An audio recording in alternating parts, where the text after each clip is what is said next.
tous. Voici une nouvelle présentation qui s'intitule Vers un krach obligataire. Elle a eu lieu le samedi 6 février 2016 sur notre site Midship dont l'adresse s'affiche en bas de l'écran. Elle est présentée par le Mouvement pour le Paradisme. D'abord une petite définition. Cette crise dont tout le monde parle depuis quelque temps sera, si elle arrive, sera multifactorielle. Donc nous allons passer en revue les différentes causes qui peuvent la produire. Donc il y aura d'abord une crise boursière, nous voyons ses effets actuellement en Chine et également en Occident où on a eu une grave crise au début de l'année 2016. Ensuite, il y a une crise au niveau des matières premières, essentiellement le pétrole. Et enfin, l'endettement étatique des pays occidentaux qui n'arrête pas d'augmenter. Tout d'abord, la crise boursière. Donc la Chine est entrée de plein pied dans l'économie casino depuis quelques années et les valeurs de la bourse doublaient tous les ans.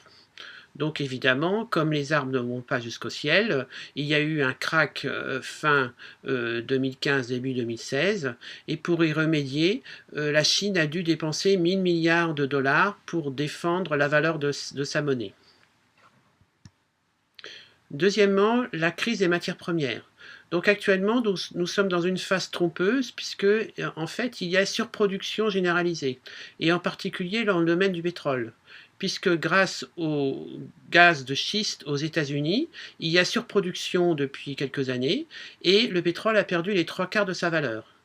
Donc pour les Occidentaux, c'est tout bénéfice, mais en fait, ça provoque tout un tas de crises dans les pays producteurs, en particulier en Russie, pays du Golfe, Venezuela, Arabie Saoudite, Algérie, etc.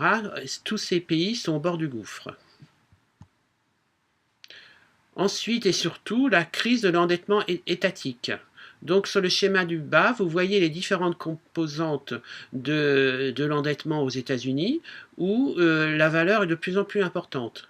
Donc actuellement, les pays occidentaux ont des taux d'endettement de plus de 100% de leur PNB.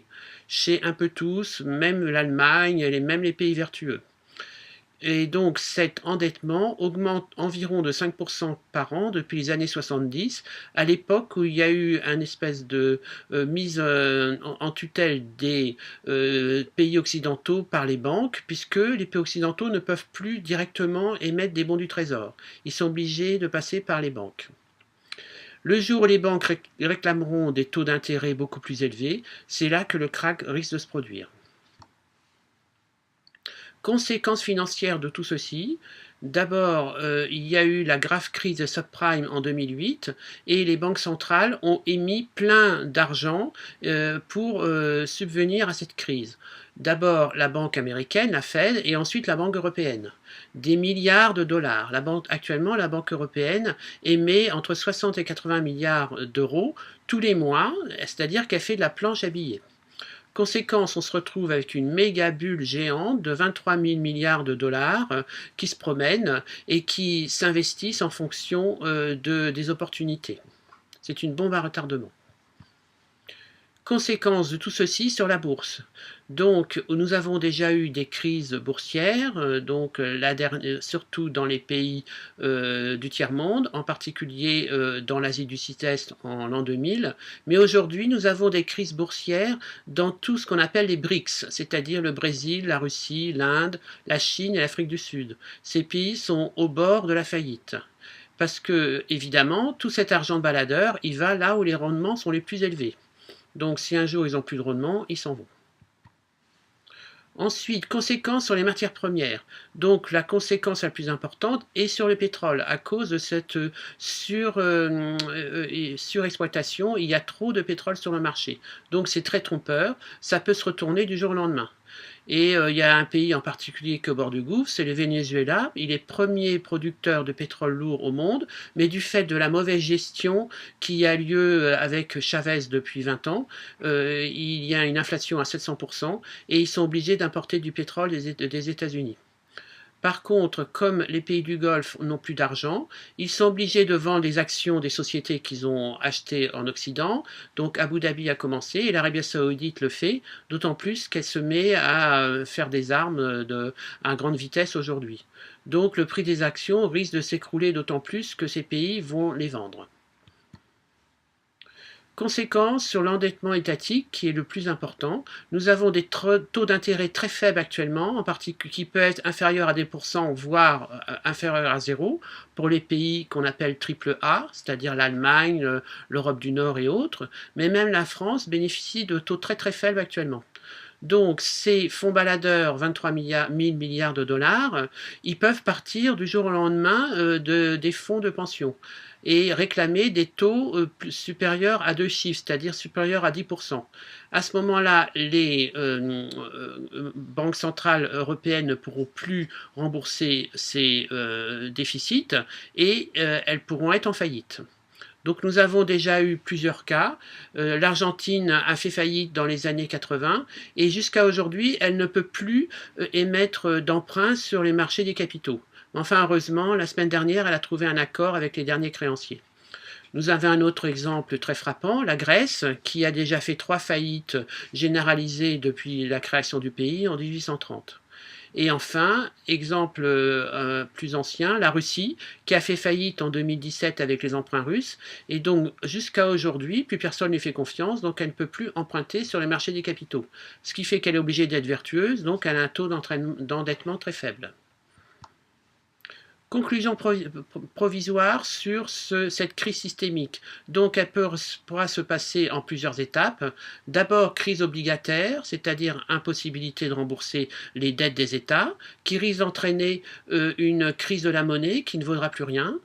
À ce moment-là, il y aura un écroulement boursier et enfin un blocage total de l'économie. Avec évidemment, comme plus personne ne pourra manger, risque de guerre mondiale, de troisième guerre mondiale. Mais heureusement, le paradisme est là qui va vous proposer quelques solutions. Donc les solutions seront importantes à mettre en œuvre. D'abord, suppression des taux d'intérêt, qui sont un cancer pour l'économie. Interdiction aux banques de battre monnaie, ce qui est le cas à chaque fois qu'elles prêtent de l'argent à des particuliers. Ensuite, moralisation de l'économie, économie distributive, revenus de bien-être. Tout ça pour mettre l'économie au service de l'homme et non l'inverse. C'est ce que nous allons voir dans les slides suivants. Tout d'abord, suppression des taux d'intérêt.